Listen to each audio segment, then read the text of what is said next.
स्वागत है। मैं हूं आपके साथ अबू हुरैरा और आप देख रहे हैं प्राइम टाइम। आपको बता दें कि जम्मू कश्मीर में चुनावी सरगर्मियां इस वक्त एक तरह से शबाब पर हैं और इन चुनावी सरगर्मियों के बीच में अवामी इत्तेहाद पार्टी के चीफ और सरबराह इंजीनियर रशीद भी अब जेल से, तिहाड़ जेल से रिहा हुए हैं। उन्हें अबूरी जमानत दी गई और जमानत के बाद वो एक तरह से जेल से निकले हैं। अब वो जम्मू कश्मीर की जो सियासत चल रही है, जम्मू कश्मीर में जिस तरह से चुनावी माहौल बना हुआ है, उस माहौल में अब इंजीनियर रशीद की एक तरह से वापसी कह लीजिए या ये कह लीजिए कि इंजीनियर रशीद की भी एंट्री होने जा रही है। तो इंजीनियर रशीद के जम्मू कश्मीर के चुनाव में आने के बाद किस तरह के हालात होंगे, कितना असर पड़ेगा और जो अपोजिशन पार्टियां हैं या जो दूसरी पार्टियां हैं वो इंजीनियर रशीद की एंट्री को किस तरह से देख रही हैं, आज इसी को हम जेके प्राइम टाइम में समझने की कोशिश करेंगे।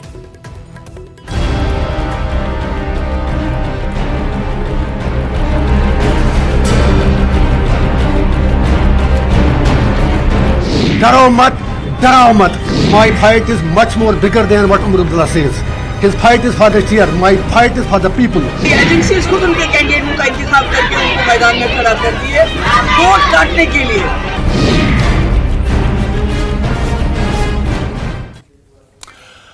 और चलिए इसी पर बातचीत करने के लिए बहुत खास मेहमान मेरे साथ जुड़े हुए हैं। बहुत जल्दी अपने मेहमानों का आपसे इंट्रोडक्शन करा देता हूं। मेरे साथ सरशाद नातनू जी हैं जो कि चेनाब यूथ प्रेसिडेंट हैं, जम्मू कश्मीर नेशनल कॉन्फ्रेंस से हमारे साथ इस चर्चा में जुड़े हुए हैं। साहिल बशीर जी हैं, जम्मू कश्मीर बीजेपी के लीडर हैं, वो भी इस चर्चा में मेरे साथ जुड़े हुए हैं।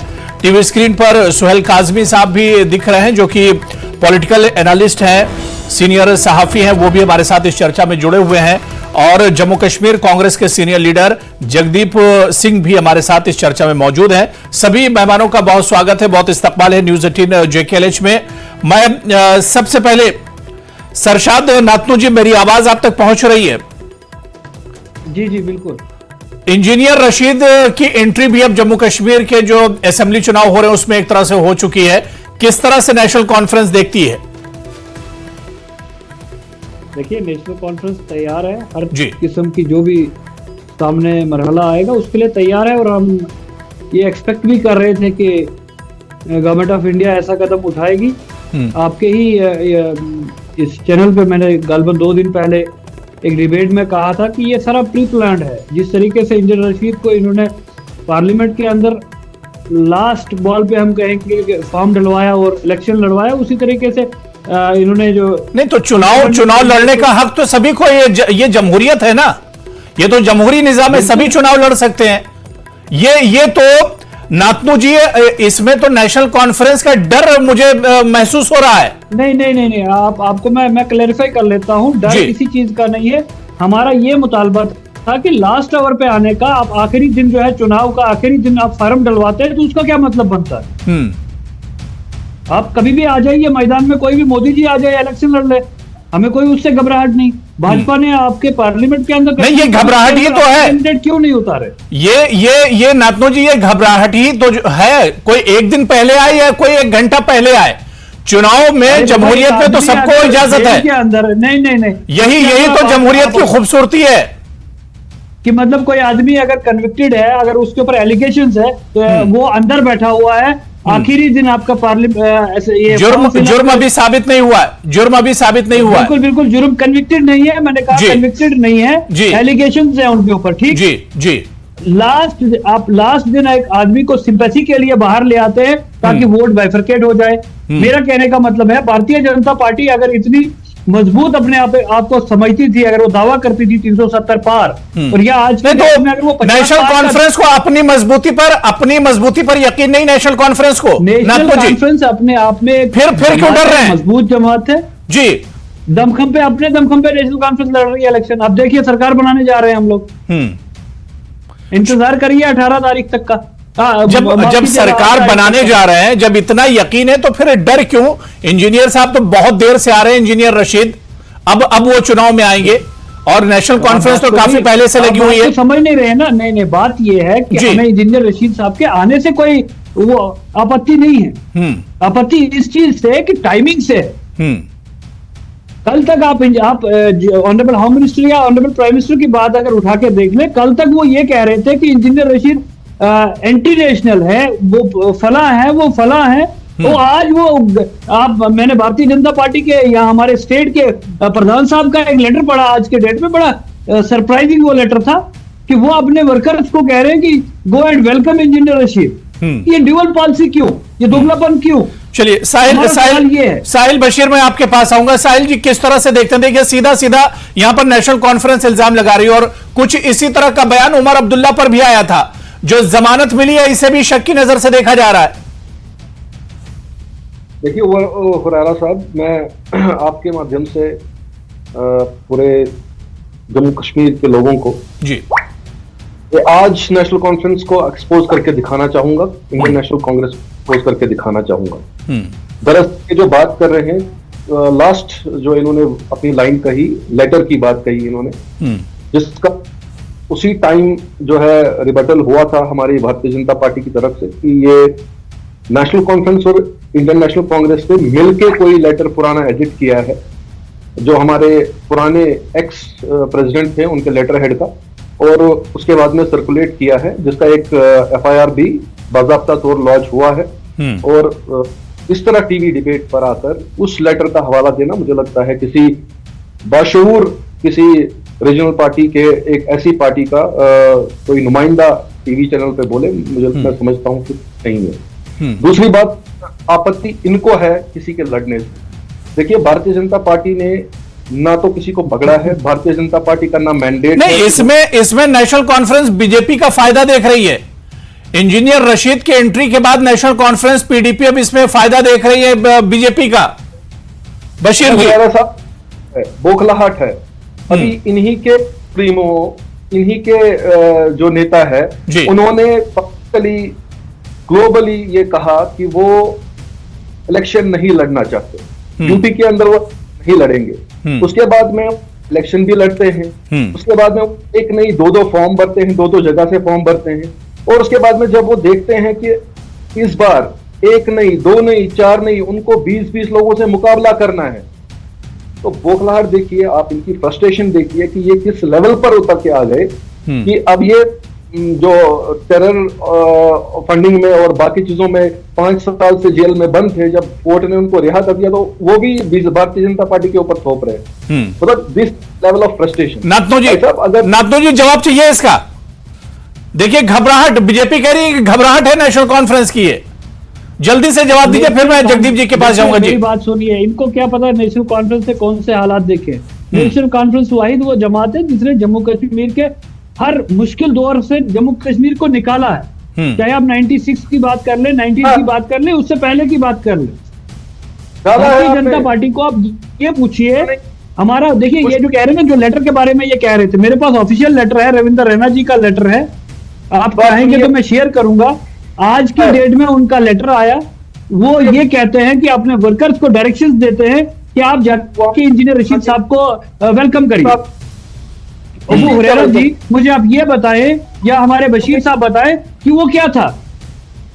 अगर आपके 18 तारीख को पहले फेज में जो है हमारे वोटिंग होनी है, आप 4 या 5 दिन पहले इंजीनियर साहब को रिहा करते। चलिए ठीक है, मैं जगदीप सिंह जी आपके पास आ रहा हूँ। जगदीप जी, मैं आपके पास आ रहा हूँ, आवाज नहीं आ रही है। मैं नाथनो जी, आपकी आवाज नहीं आ रही, मैं दोबारा से आ रहा हूँ आपके पास। मैं बशीर जी आपके पास भी दोबारा से आऊंगा।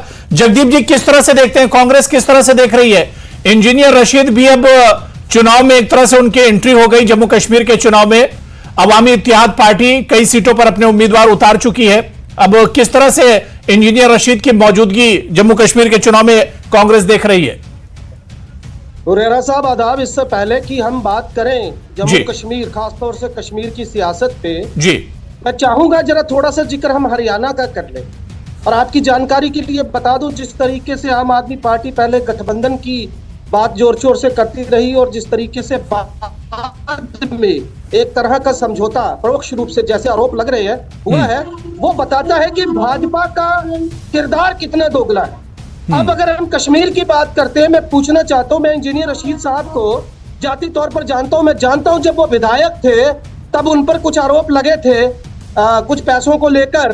तो अब सवाल मेरा ये है यहाँ पर कि क्या जिस तरीके से आज भारतीय जनता पार्टी, चाहे इंजीनियर रशीद की बात हो, चाहे जमात इस्लामी की बात हो, जिनके इंडिपेंडेंट कैंडिडेट आज आपने कश्मीर में देखे, मैं पूछना चाहता हूं, एक तरफ मोदी सरकार जमात इस्लामी को प्रतिबंधित करती है, ये ठीक है, लोकतंत्र है, सबको अख्तियार है चुनाव लड़ने का, लेकिन सवाल यहां पर यह भी खड़ा होता है कि आखिर ऐन मौके पर जिस तरीके से इंजीनियर रशीद साहब को जमानत मिली है, वो ये बताता है कि भाजपा ये तय कर चुकी है कि किसी भी तरीके से लोकसभा में तो जमानत नहीं मिली थी, जमानत तो अब मिली है, लोकसभा में तो जमानत भी नहीं मिली थी, जेल में ही रह के उन्होंने चुनाव लड़ा था। जगदीप जी नहीं, देखिए साहब, नहीं जमानत की बात नहीं आप करें जी। एक बात हुरेरा जी, मेरी आवाज आ रही है आपको? जी जी जी, कंटिन्यू कीजिए, कंटिन्यू।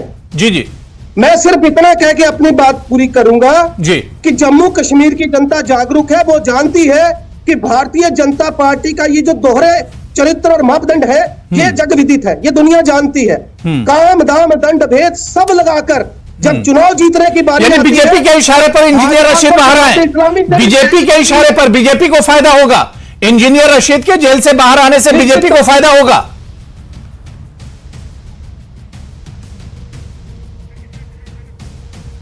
निश्चित तौर पर। चलिए साहिल बशीर जी, साहिल बशीर, देखिए कांग्रेस को भी यही डर लग रहा है, या कांग्रेस को भी यही खदशा लग रहा है कि इंजीनियर रशीद बाहर आए हैं तो इसका सीधा सीधा फायदा बीजेपी को होने जा रहा है। देखिए, मैं वो रेरा साहब आपको बता दूं, इतिहास गवाह है जी, इतिहास में इसी कांग्रेस ने और इसी नेशनल कॉन्फ्रेंस ने कितना इस्तेसाल यहां के लोगों के साथ किया है। मैं अभी आपको गिनवा देता हूं।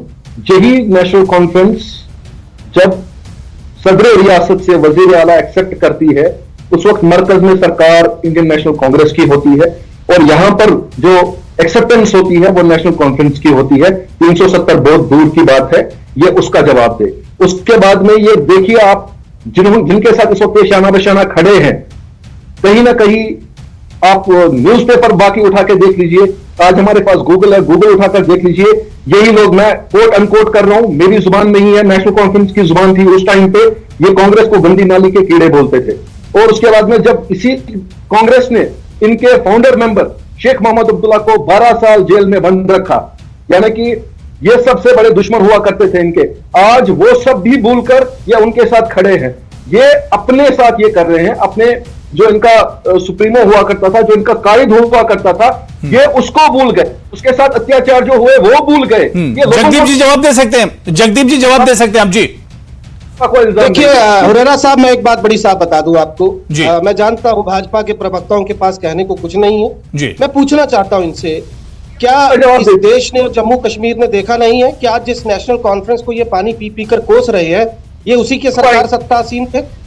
उमर अब्दुल्ला साहब वाजपेयी साहब की सरकार में मंत्री थे, तब तो उपराष्ट्रपति बनाने की बात चल रही थी फारूक अब्दुल्ला साहब को, फिर ये त्रिशंकु जनादेश का हवाला देकर पीडीपी के साथ भी सत्ता में रहे। मैं इनसे पूछता हूं, कल अगर जमाते इस्लामी के इंडिपेंडेंट कैंडिडेट कोई जीतते हैं तो क्या वो आपकी पार्टी में शामिल नहीं होंगे? ये तो आज से दिख रहा है, अभी से दिख रहा है कि आप चाहते हो किसी तरीके से कश्मीर के अंदर जो पार्टी जनाधार वाली है वो टूटे, और खासतौर से नेशनल कॉन्फ्रेंस की बात है। मैं सिर्फ इतना कह रहा हूं कि आप कीजिए, लेकिन साथ कोई के साथ कीजिए ना। पहले आपने सज्जाद लोन साहब के साथ गठबंधन किया परोक्ष रूप से, बुखारी साहब साहिल बशीर जी आजाद को तोड़कर आप ले गए, तो ये तोड़ने फोड़ने की राजनीति बंद कीजिए। कहीं पर खरीद फरोख्त करके आप सरकारें तोड़ रहे हो, कहीं पर आप परोक्ष रूप से। चलिए साहिल बशीर जी, मैं सोहेल काजमी साहब के पास जाऊंगा। साहिल बशीर जी जल्दी से जवाब दी, मैं सोहेल काजमी साहब के पास जाऊंगा, बहुत देर से वेट कर रहे हैं, सबको सुन रहे हैं सोहेल काजमी साहब। साहिल बशीर सीधा सीधा इल्जाम लगा रहे हैं कि इससे पहले भी लोकसभा के चुनाव में भी जो जम्मू कश्मीर की रिवायती पार्टियां हैं, पीडीपी और नेशनल कॉन्फ्रेंस, यही इल्जाम लगा रही थी कि बीजेपी कुछ जो पार्टियां हैं उनको एक तरह से सपोर्ट कर रही है, और यही इल्जाम अब भी लग रहा है। भारतीय जनता पार्टी ने अपना मंशूर क्लियर रखा है।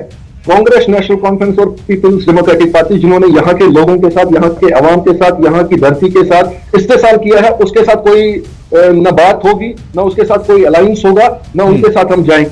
उसके बावजूद जो लोग हैं वो जिस तरीके से नहीं, शक की नजर से देखा जा रहा है, इसे बार बार शक की नजर से देखा जा रहा है।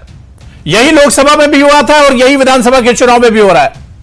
साहब मैं यही आपको बता रहा हूं, आप इतिहास उठा के देख लीजिए, जो भी यहाँ पे सेपरेटिस्ट लीडर्स हुआ करते थे, चाहे जमात इस्लामी के हुआ करते थे या जो भी किसी दूसरे ऑर्गेनाइजेशन के हुआ करते थे, इन्हीं के माननीय प्रधानमंत्री मनमोहन सिंह के साथ उनकी फोटोज और उनकी वीडियोज आपको और बैकडोर मीटिंग्स मिलेंगी, भारतीय जनता पार्टी के साथ नहीं। ये अपना इतिहास दोहरा रहे हैं। जो इन्होंने किया है ये समझ लीजिए, कहते हैं ना एक चोर को सब चोर है, जो इन्होंने किया इनकी करनी है, ये समझते हैं कि शायद आगे भी भाजपा भी वही करी है। भाजपा इसके खिलाफ थी, इसके खिलाफ है, इसके खिलाफ रहेगी। चलिए, मैं सुहेल काजमी साहब आपके पास आना चाहूंगा, बहुत देर से आप वेट कर रहे हैं। सुहेल काजमी साहब, इंजीनियर रशीद साहब पर कल भी हम लोग यही चर्चा कर रहे थे, इस पर बात कर रहे थे। इंजीनियर रशीद को जो अबूरी जमानत मिली है, अब वो जेल से भी बाहर आ चुके हैं। किस तरह से देखा जाए इंजीनियर रशीद की जैसे ही जमानत होती है उसके बाद जो जम्मू कश्मीर की रिवायती पार्टियां हैं, सुहेल काजमी साहब, उनकी तरफ से बयान आने लगते हैं कि उसकी टाइमिंग पर, जो जमानत मिली है उसकी टाइमिंग पर भी सवाल उठाए जा रहे हैं। तो ये जो घबराहट सी एक है कुछ जमातों में, इसे किस तरह से देखते हैं? देखिए अबू हुरैरा साहब, घबराहट होना तो संभाविक है और घबराहट होनी भी चाहिए। अभी मेरा एक भाई यहाँ बोल रहे थे कि हमारी सरकार बनने वाली है और अब सत्ता में आने वाले हैं। ये जो कॉन्फिडेंस, ओवर कॉन्फिडेंस है, ये दर्शाता है कि आप लोगों को बहुत लाइटली लेते हैं, और खासकर जम्मू कश्मीर के लोगों को। जम्मू कश्मीर के लोगों ने पार्लियामेंट इलेक्शन में एक ट्रेंड सेट कर दिया अपनी पोलिंग परसेंटेज से, और वही पोलिंग परसेंटेज का ट्रेंड आने वाली असेंबली सेगमेंट में होगा। ये जो इलेक्शंस का फेस्टिवल, मैं इसको फेस्टिवल बोलूंगा, जो काफ़ी 3-4 डिकेड्स के बाद जम्मू कश्मीर में हम देख रहे हैं as a citizen of Jammu and Kashmir, बड़ा अच्छा लग रहा है। और उसमें कल एक कलर और इंजीनियर रशीद ने भर दिया, जो उनको जमानत मिली और वो आज बाहर आए और वो अच्छी तरह अपनी कंपेनिंग कर पाएंगे। देखिए, पटियाला हाई कोर्ट ने, he is not a convict. इससे पहले भी हमने बिहार, यूपी और नॉर्थ ईस्ट में देखा है कि कुछ लोग अंडर ट्रायल होते हैं, वो इलेक्शन लड़ सकते हैं और इलेक्शन जीतते हैं, हारते हैं, और वो उनको इजाजत मिली है 2 अक्टूबर तक वो अपनी कंपेनिंग करेंगे। और इससे पहले जो पार्लियामेंट का 2-3 महीने पहले जो रिजल्ट आया है, वो एक अच्छे मार्जिन से इंजीनियर रशीद जीते थे। वो सिंपथी वोट था, वो क्या वोट था, लेकिन वोट था। और उस बारामूला सेगमेंट में जितनी असेंबली कॉन्स्टिट्यूंसीज आती हैं, असेंबली सेगमेंट्स आते हैं, उन पे जो इनके उम्मीदवार हैं या ये जिन उम्मीदवारों को सपोर्ट करेंगे, नेचुरली वो गेनर रहेंगे, क्योंकि वो जो एक लगाव है इंजीनियर रशीद के साथ, उनकी बॉडी लैंग्वेज के साथ, उनकी वाइब्रेंट स्पीचेस के साथ, वो असर डालेगी और उसका असर जो है रीजनल पार्टीज को पड़ेगा।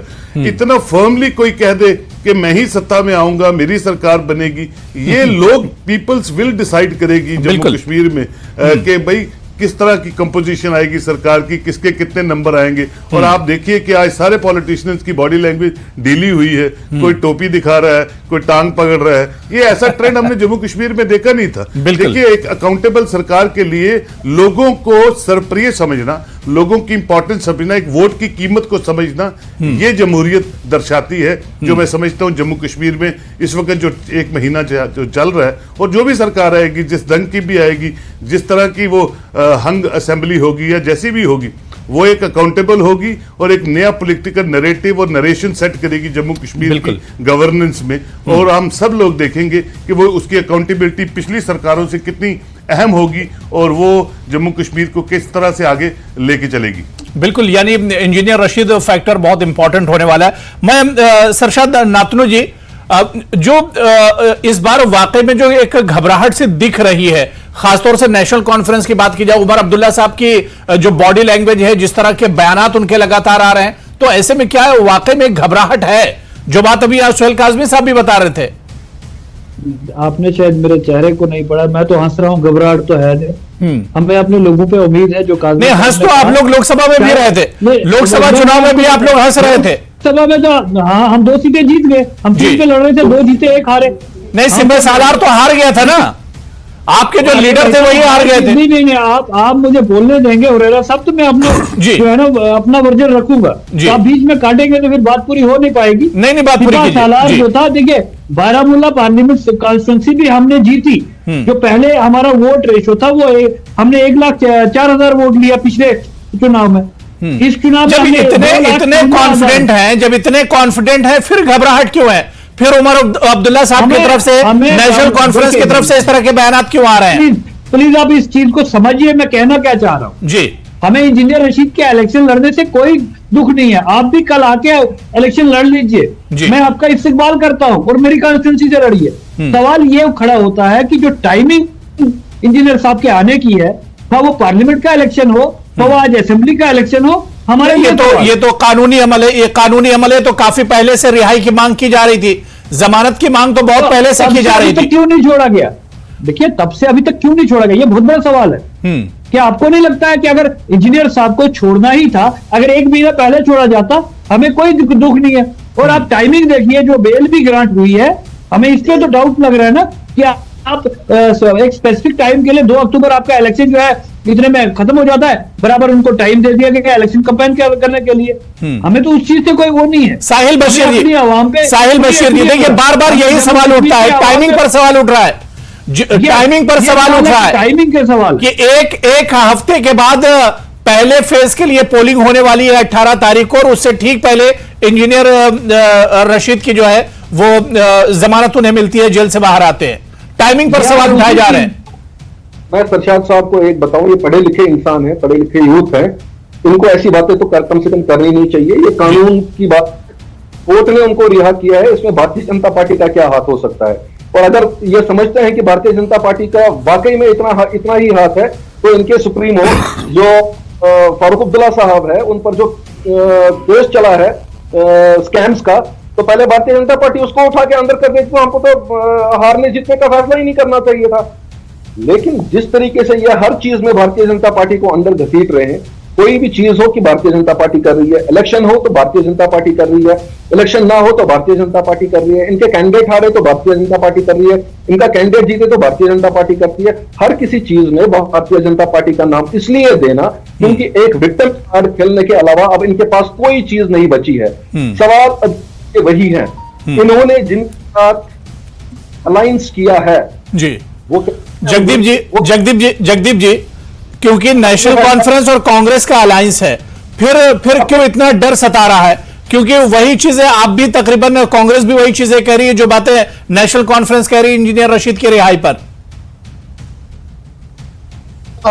हुरैरा साहब, मैं फिर से आपको अनुरोध कर दूं जी, मैंने जो प्रश्न उठाया है वो कुछ और था, कि शायद उसके उत्तर तक तो जाना बहुत दूर की बात है, समझ भी नहीं पाया भाजपा का प्रवक्ता मैं क्या कह रहा हूँ। मैं फिर से बता दूं, इंजीनियर रशीद जो है वो आज चुनाव जीते हैं लोकसभा का, इससे पहले वो कई मर्तबा विधायक रहे हैं, मुख्य धारा के नेता थे, लंगेट से जीतते रहे। मेरा सवाल सिर्फ इतना है कि जिस जमाते इस्लामी को लगातार प्रतिबंधित करती चली आ रही है मोदी सरकार, आप मुझे सिर्फ ये बता दीजिए कि अगर इस्लामी के समर्थन से मैदान में उम्मीदवार उतारे जा रहे हैं और उसमें भी जो नेता असल में थे, आज बरकती साहब जेल में बैठे हैं, 2 जगह से चुनाव लड़ रहे हैं, चलिए ठीक है। इसके साथ साथ मैं पूछना चाहता हूँ, आसिया अंद्राबी साहब के पतिदेव थे डॉक्टर फख्तू, कई सालों से, दशकों से जेल में है, उनकी बात किसी ने नहीं की। तो यही सवाल शायद पीडीपी ने भी उठाया कि जो जमाते इस्लामी के असल में नेता थे वो आज भी जेल में है, लेकिन उनके नाम पर जिस तरीके का ढिंडोरा पिटवाकर भाजपा ने परोक्ष रूप से आजाद उम्मीदवार जमाते इस्लामी का बैनर पकड़ा के उतारे हैं, सवाल वो है, या तो भाजपा कह दे कि हमारा समर्थन है, बात खत्म हो जाती है, कौन मना कर रहा है भाई, आप लड़िए, लेकिन एक तरफ आप उनको प्रतिबंधित करते हैं, दूसरी तरफ आप चलिए देखिए, लेकिन इन इल्जामों से लगातार बीजेपी नकार रही है। बीजेपी कह रही कि ये जमहूरियत है और इसमें सभी को मैदान में उतरने का मौका मिलना चाहिए और सभी एक तरह से आजाद हैं, सभी चुनाव लड़ सकते हैं, तो इसमें शक की नजर से नहीं देखा जाना चाहिए। इस पर फिर हम चर्चा करेंगे। अब समय जो है मुझे इजाजत नहीं दे रहा है, वक्त इजाजत नहीं दे रहा है, अब वक्त हमारे पास नहीं बचा। बहुत बहुत शुक्रिया सभी मेहमानों का हमारे साथ जुड़ने के लिए। लेकिन इंजीनियर रशीद जो फैक्टर है, क्या वाकई में वो कुछ अलग होने जा रहा है? कुछ इस बार जम्मू कश्मीर के चुनाव में ये फैक्टर बहुत इंपॉर्टेंट होने जा रहा है, ये देखना भी बहुत अहम होगा। तो जेके प्राइम टाइम में आज फिलहाल इतना ही।